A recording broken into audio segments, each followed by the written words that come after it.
Has Sidney Powell compromised her professional standing on a going forward basis? Most likely, yes. I mean, so Sidney Powell's background is she was a government prosecutor, but not like a trial prosecutor, is mostly appellate work. Then she left and she cashed in on the Enron cases. That's where she really got well known, and that's where she got well paid. And that's where she started a lot of her work involving Andrew Weissman and that crowd and government misconduct, because there was a lot of it in the Enron prosecutions. And then she was kind of quiet for a while. She'd written a couple of books. The Trump era sort of allowed her a new platform because of, hold on one second. Yeah. And while I have the super chat up there, Jasper, I have one book in the back. It is Are You My Mom? But I think it's cut out when it's a kid's book. It was up there for like the first 10 streams that Robert and I did, so I just kept it there as a ritual now. Okay, sorry, go ahead. Yeah, my phone's been usually off, but I've had to turn it on because certain people have been calling and I don't want to miss it. But normally I tend to leave it off because I hate being interrupted. But it always agitates everybody, of course. Better your phone than the background, whatever music system was playing the last time. Oh, yes. Yeah. That in Atlanta, that was crazy. That was wild. So, yeah. So, I mean, her background was, criminal appeals, got some notoriety in the Enron, and then Andrew Weissman's return in the Mueller prosecution or the Mueller investigation gave her a new platform to access the conservative right. And so she's, had her own little, I think it was like a podcast or talk show. I, first ran into her personally at a CPAC convention in Maryland that they hold every winter. It's usually every February, sometimes early March. It's meant to coincide with spring break for some college students. And my impression of her was that, that she knew a lot about criminal discovery cases. That was sort of her area of expertise, had done a good amount of criminal appeals. And would be a good lawyer for Flynn, because that's what Flynn's case was really all about, was government misconduct. There was about prosecutorial misconduct. There was about discovery evidence being hidden. And that was precisely what she was good at. And I had recommended to her to Flynn's World that she would be good at that. She's never been a civil lawyer, to my knowledge. Very few cases she's appeared in. And to give an idea, even in the criminal case context, I've appeared in 10 times more cases than she has since 2000. So, she's not been that active. And there was a psychological profile. Put it this way, she was someone you could see as susceptible to a disinformation campaign. That I always say there's two things that break people. One is stress, and everybody kind of knows that stress can make people fracture. What they under-recognize is how success can make people fracture. And some people are not necessarily perfectly constituted for the limelight. And sometimes the limelight gets a little too bright and a little too attractive. And that's why I like all of the Hobbit movies and the Lord of the Rings movies, because they do a great job of portraying these deep moral narratives about character and how even good people can go AWOL, like Thorin Oakfield, and the way he goes. I may have mispronunciated his name, but I'm sure the commenters will let me know. Maybe it's Oakenfield. Maybe that's it. For some reason, I'm blanking on it. But how he goes nuts when he gets back into the castle, in the dwarf castle with the gold. He starts to lose his mind for a period of time. That everybody has a precious that can entrap them into making poor decisions. And there was certain sort of desirability for notoriety and attention that was present all the way back, that was at risk outside of her area of expertise. And about a year ago, some of the people in Flynn World, obviously Lynn Wood, were getting deeply entranced into the precious of the right, which was the QAnon movement. And QAnon is one of the most successful disinformation campaigns ever waged. And I knew a lot of people that were involved in it, a lot of nice people, well-meaning people, well-intended people, but kept pointing out that look at the consequences of getting involved in QAnon. You quit taking action that you were otherwise taking. In other words, it seems to have an effect that's not beneficial to the cause you believe you're ascribing it to. So all of a sudden, it's okay that Julian Assange is being held in prison. Suddenly, it's okay even for a while that Flynn was being prosecuted, because it was all part of the plan. The only plan was to screw you folks over. That was the plan. QAnon is connected literally to a pig farmer in the Philippines. I mean, it's just nuts. You couldn't write a script this crazy. But it was clear she was getting involved in this, and that's why I started to increase my criticism of Q phenomenon, increase my criticism because it was having deleterious, detrimental effects. It was leading people to not take the kind of crowdsourcing action that would have been productive and positive before then, and ultimately could lead to something like this, where you have a very legitimate questions that the president has about what happened in this election, and it's all being overshadowed by a conspiracy theory so tentacular and so grand as to be inherently worthy of skepticism. And what it did is it swamped out all the good arguments, and all of a sudden it became easy to mock and satirize the criticisms as being some sort of a tin cap conspiracy theory that involves the ghost of Hugo Chavez. So that's part of where the story goes. And go ahead. I was going to say, I think I might have gotten ahead of some of the information because it might be relatively new. There was a tweet that was posted earlier today, basically to the effect that Sidney Powell is no longer with the Trump team. I didn't know if she ever was or in what capacity, but she was certainly on the beam thingy, whatever. What is it? The podium with Giuliani. So apparently they've confirmed that she's not with the Trump team. Whether or not the PR damage might have been done to the extent that we don't necessarily believe that they might be able to make evidence of that which they've said they have by allegations, that might be too late. But no, so officially, whether or not she was ever with the Trump team, she is now confirmed no longer or not on the Trump team. Correct. And that was in the works for those who are subscribers to our little locals board, vivabarneslaw.locals.com. If you've been, while I was being diplomatic about it, if you've been paying attention this week, you could see this coming. Because it was clear. I investigated and researched all of those angles, and I was very wary of the QAnon phenomenon because that had been misinformation, disinformation the entire time it had been operating, taking good, conscientious people and getting them going down useless rabbit holes that were counterproductive, and believing things were fine when they were actually at high risk and high danger. And so once she was involved with that, I was concerned. And then started to escalate criticism of Lin Wood because he clearly was just going off the deep end. And once it started contaminating cases like Rittenhouse's case, which we'll get to later, but he or she really hijacked for a brief period of time. She hijacked Trump's legal defense. And it was everybody that was knowledgeable about there were three schools of thought related to Trump's election contest. The GOP establishment, elected officials, a lot of judges. Here's a little side fact for you folks out there. What did the two federal judges who rejected the Trump lawsuits or Trump-related lawsuits have in common? They weren't appointed by the same president. They're both members of the Federalist Society. Just keep that in mind. I was going to go with appointed by the same president, so I guess not. That's why one was appointed by Obama, one was appointed by Trump, but they both screwed Trump. And what do they have in common? Federalist Society members. But you had the establishment, a lot of your Federalist Society hierarchy, a lot of your elected officials, a lot of your high-ranking election people, a lot of the Trump campaign people who just wanted Trump to go through the motions, do some recounts, but then concede and go home.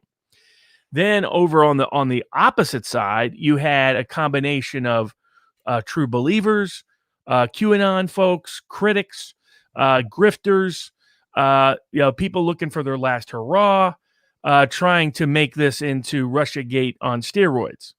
And then in between, you had a group of us, some left, some right, who wanted just to use this as a case example to create election reform in the country.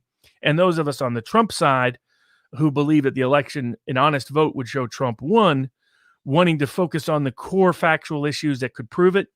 And in the process, make sure we apply our election laws in a way that is open, transparent, and promotes confidence in democracy.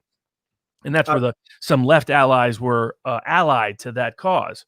But we were getting killed by the two sides on the opposite side. In 1 minute, it was the establishment sabotaging him. The next minute, it was the crazies pitching conspiracy theories that could never be proven in court and would make everything look laughable to the establishment and completely crush our capacity to have our arguments heard. And so Actually, let me just say one thing here. How when Robert said that she was involved in Q, he meant espousing or adhering or subscribing to the beliefs, not actively involved. So I heard him say that at the time, but he's not implying she's involved. It was just, on the podium with Giuliani, where Giuliani's talking about stats and numbers and what they can prove in terms of they've got their own theories. But then when Sidney Powell came out and started talking about things which, Tucker Carlson had a decent point. Probably the biggest crime in the history of humankind on the scale that it was being perpetrated. And if you don't have the most extraordinary evidence to back up those extraordinary claims, it's not the laundry list thing that Scott Adams was talking about. It's more like throwing poo-poo against the wall and hoping something sticks. And it's something I said for a little while. When you have strong arguments and you have bad arguments, not bad. When you have strong arguments and weak arguments, or arguments that are easy to prove or easier to prove, and arguments that, even if true, you will never be able to prove, you're better off just dropping the weak arguments, difficult to prove arguments, because you undermine the validity, the legitimacy, and your credibility as relates to the strong ones. Exactly. I mean, and you could see it like earlier in the week.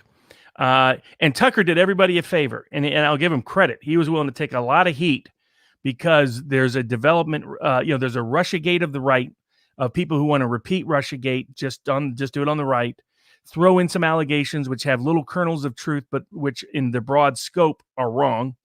And some of them are just provably false. I mean, she was saying things that were easily provably false, things that she clearly had not studied elections. She had never been involved in election law in her life, which was a huge problem. And didn't even know how elections were being done.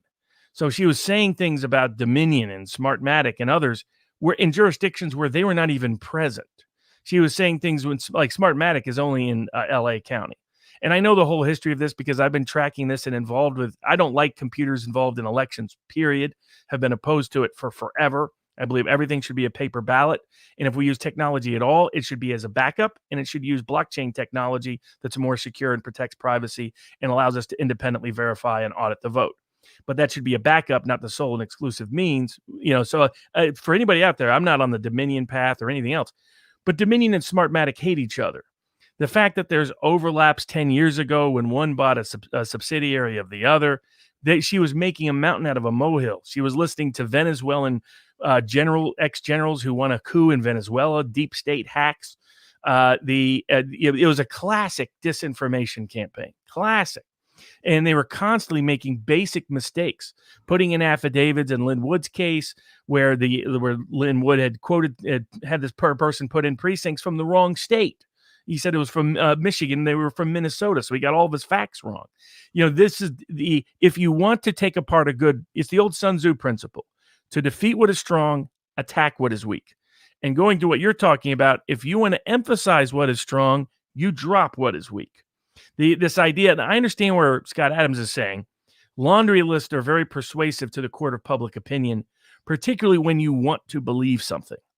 So but I can tell you as a trial lawyer, it is a trap, and you are dead to rights the moment you go in front of a jury or a judge and you start saying, well, if it's not this, it's the other thing. And if it's not the other thing, it's that third thing over here. And in case that doesn't work, I got three more I can throw at you. That doesn't work, folks. Which incidentally we'll get to this judgment in a little later, but it's effectively what the judge in Pennsylvania did. He's like, you're throwing a number of arguments at me. It makes it easy for me to just discredit you at large without having to address even the strongest arguments, which would have been more difficult to address had they been the only arguments. And notice what argument he totally skipped. Because of some things I was up to, they did ultimately include in the amended complaint, there was a second amended complaint, but they ended up including arguments about signatures in particular. You notice the judge avoided that issue almost entirely. So and he can get away with doing that because they have this sideshow. And so the sideshow was going to be intensely self-destructive. And the laundry list is only good if you're just going to argue in the court of public opinion. And that was not really Trump's objective. Trump, one wants to know what happened. Two, did he win an honest vote? He believes he did, and he has good cause for that. And third, that if he can't get legal or political remedy, to at least establish the legacy that he fought for his base, and to establish him to run in 4 years from now, that this last one was stolen. and that has political utility. But he doesn't want to go down the Russiagate rabbit trail. And the only reason that temporarily happened at all is because Sidney convinced everybody that she had super secret evidence that would prove it. And I kept telling people, nope, I know where this came from. I know what its origins are. I know what its connections are. I know enough about election law and elections, how elections work, that this is nonsense and will be easily disproven. Large aspects of it easily disproven. And she was doing that, the meme where the person has like 35 strings drawn to different things and he's pointing at all of them and how this connects, that kind of. Yeah, well, it's the conspiracy meme. It's the guy. Yes, I think it is a conspiracy meme. There are things that are connections that are consequential and things that are connected that are distractions. And you have to be able to separate out the two. Because I represent a lot of anti-establishment people, I get pitched this stuff all the time. And half the time it's sincere and serious, where they're just misguided, misinformation. Sometimes it's deliberate disinformation. And the reason why I have the Snowden Files book behind me on the right and Bloods Are Over by James Ellroy, which is the last of the American Tabloid trilogy. American Tabloid is the first one. Cold 6000 is the second one. Bloods Are Over is the culmination of it. Goes into Hoover's files and some other interesting components. Is they both give the templates for disinformation campaigns. Ellroy is talking about all the COINTELPRO activities and how disinformation works, why it appeals to people. By the way, this goes to our confession by projection theory. Go and read a lot of the articles that the intelligence agencies and big establishment media were writing about Russiagate. And they're saying how disinformation works and how it operates. And just change it wherever there's Russia or something else, Trump, change it to them. And they're telling you what they are doing. And they're telling you how it works. And they're telling you why it works. And QAnon was one big, massive disinformation campaign, has been for 3 years, lying to people all the way through to get them to use their resources to crowdsource the truth and crowdsource activism and to be aware and alert. I mean, ask yourself why so many people weren't alert. Even for the first 2 weeks after the election, there were large numbers of people saying to me, don't worry, this is all part of Trump's trap of ensnaring everybody. And we don't need to get proactive about this. It's all part of the plan. I'll go back to chess. You don't sacrifice your queen for a very long distance play. So it has to be pretty, next step in order for the sacrifice to make sense. Otherwise, it just doesn't make sense. Now, Josh had asked, oh, son of a gun. There was one super chat which I wanted to get to in terms of a substantive, relevant question right here. It was, what would Sidney Powell need to make proof of the claims? I mean, here's some basic things. Know where software is operating and where it's not. That'd be a good step, number one. Number two, know how voting machines work. Know where they're active, know where they're not. Number three, know where the statistical anomalies exist and where they don't exist. For example, Trump did not win California. Don't go around telling people he did. There's no one who seriously thinks that. Yet that's what she did. They don't say that they swung 6 points everywhere. That actually undermines one of the big statistical anomalies is this mysterious, magical ballots that only mark ballots for Biden and no one else, up to upwards of 100,000 in multiple states, which the Democrats themselves have previously said an election contest is sufficient for a challenge. She was getting basic facts wrong. Smartmatic and Dominion are competitors. I get that Smartmatic bought Sequoia software, and 10 years ago, Dominion ended up buying aspects of that software from them, and thus there's an IP relationship, and there was an alleged non-compete back in 2009 and 2010 that got litigated in Delaware. They are core adversaries. In fact, usually your negative stories you read about either one of them comes from the other. So that's who they are. The idea that they were secretly rigging elections around the world, these were computer machine, it was not something you, number one, were likely to prove in a short time period. Number two, it was the kind of argument that was going to discredit you with almost all elected officials and judges very quickly. And three, it was an argument that just didn't have a lot of statistical evidence for it. You dug in and statistical evidence was the opposite way. And if you wanted to discredit, look at what happened. Initially, there was a lot of great statistical analysis of anomalies in the evidence. Some of it was a reach. Whether Benford's law fits elections is in controversy, but it's reasonable to at least try and see how it looks. And then you can do the counter. Same with looking at statistical anomalies from the Edison database the New York Times put out in when votes were being reported. But there was also really good statistical analysis being done by Matt Brainerd and others, followed up with substantiating evidence by Richard Barris of People's Pundit, going to by other people looking at what happened in parts of Pennsylvania, what happened in parts of Michigan, what happened in parts of Wisconsin, Arizona, Georgia, showing statistical anomalous outcomes that did not seem to make sense. All of that started to get crushed because all of a sudden then you saw this flood of Dominion type data that was not well substantiated, that people could take apart quickly and easily if you knew what you were doing. So what does that have the effect of?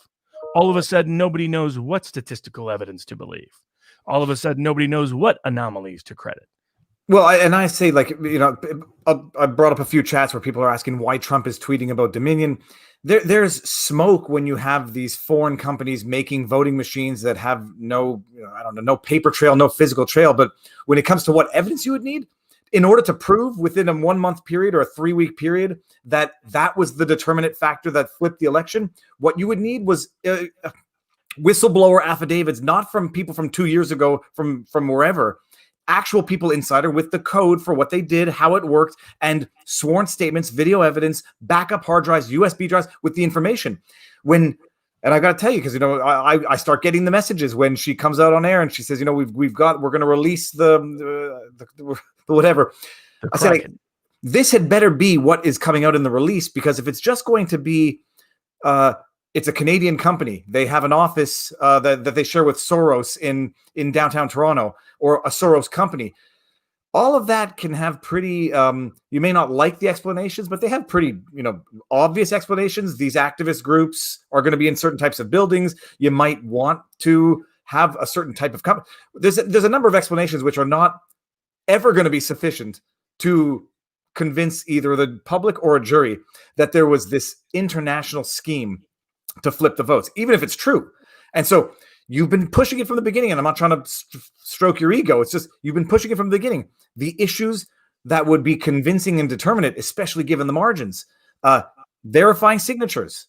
What else? I mean, excluding. That's the big one. I mean, my view was added anecdotal evidence of double voting, felons voting, criminally insane voting, weird homeless registration campaigns, evidence of potential bail of ballot harvesting. So, I mean, they even in the New York Times, called it granny troll.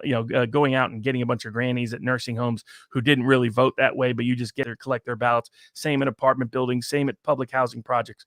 All of the risks attendant to various forms of mail-in balloting, but the easiest one to spot the fraud in it has always been matching the signatures. And for a long time, they have not really meaningfully enforced signature ballot checks in the absentee balloting context, but it mostly didn't matter because there was relatively few of them. Once you were going to flood the system with them, they had to. Their promise was, don't worry, even though we're sending out ballots to everybody in the world, in places like Nevada, and in other contexts as well, to some degree, the Georgia Secretary of State did that, by the way he set it up. And a lot of this implicated Republican officials, Republican legislators. That's the other reason why the Republican establishment doesn't want to deep dive on this. One, they're the ones that have been pushing machines mostly the last 20 years. Democrats and the left have mostly been against voting machines for 100 reasons. But in fact, the machines have always been a problem, but it's Republicans that have been in bed with these companies overwhelmingly. That was the other thing that, like a lot of Powell's attacks, it just showed lack of understanding of how the voting systems worked here in the United States, the relationship between these companies and different participants. For example, in Georgia and in most states now, the electronic machines aren't the sole means of counting the vote. What happens for example, in Georgia, you go in and you mark your ballot, and then you mark it on a machine, it prints out a ballot, and then you take that and put it into a separate machine that's an optical scanner. And then that paper ballot is kept. And so these verified, part of the success that people that I've been associated with too on the left and others on the right too. It sort of was one of those like anti-war cross alliances of left and right, was getting rid of just having voter machine calculation and computation of votes and including a paper trail, a verified paper trail. And most states now have that. It appeared to me that Powell did not even know that. So that's where there were core facts that were going to be easily taken apart upon cross-examination. And that's why when she kept doubly escalating. And here's the thing. If you're Sidney Powell and you want to be in the middle of this, how do you get in the middle of this? You don't have any election law experience. You have very little civil law experience. You have very little very little election experience, period, in terms of how they work, how they function.